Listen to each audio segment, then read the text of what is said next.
Hello, আসসালামু আলাইকুম। সবাই কেমন আছেন? আমিও আলহামদুলিল্লাহ ভালো আছি। আজকে বলবো নানুদের বাড়িতে কি কি হলো আর কি কি খেলাম এন্ড কেমন মজা হলো। সো শুরু করা যাক। বাসা থেকে যখন বের হই তখন অলমোস্ট সন্ধ্যা নেমে গেছে। অটোতে উঠে যাওয়ার সময় দেখি চাঁদ মামাও আমাদের সাথে যাচ্ছে। ছোটবেলায় মনে করতাম কি চাঁদ আমাদের সাথে সাথেই চলে। যেই জায়গায় যেতাম ওই জায়গায় দেখার কারণে মূলত এমন হতো। কে কে আমার মতন মনে করতা কমেন্ট করে জানাবে কিন্তু। গিয়ে দেখি আমার মামা মুরগি কাটছে।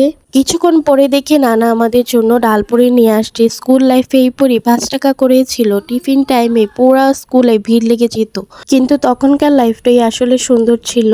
তারপর দেখি নানু আমাদের জন্য মেরা পিঠা বানায় রাখছে। আমাদের এলাকায় মেরা পিঠা বলে, অন্য এলাকায় কি বলে তা আসলে আমি জানি না। সকালে ঘুম থেকে উঠে দেখি প্রায় 12টা বাজে। আমার আগেই সবার নাস্তা করা শেষ। নানু 2 পদের বাজি আর ডালের বড়া বানিয়েছিল সকালে। তারপর দেখে নানু দুপুরে সবার জন্য গরুর মাংস রান্না করে রেখেছে। দেখে খুব লোভনীয় লাগছিল, যদিও আমি গরুর মাংস খাই না। তাই আমার নানু আমার জন্য রান্না করে রেখেছে চিকেন, যা আমার খুবই পছন্দ। I love chicken. বিকেলে চলে আসছিলাম নানুদের বাড়ি থেকে। গিয়েছিলাম একটু মার্কেটে। মার্কেট থেকে আসার সময় দেখি বেলপুরিওয়ালা, দেখি নিয়ে নিলাম বেলপুরি।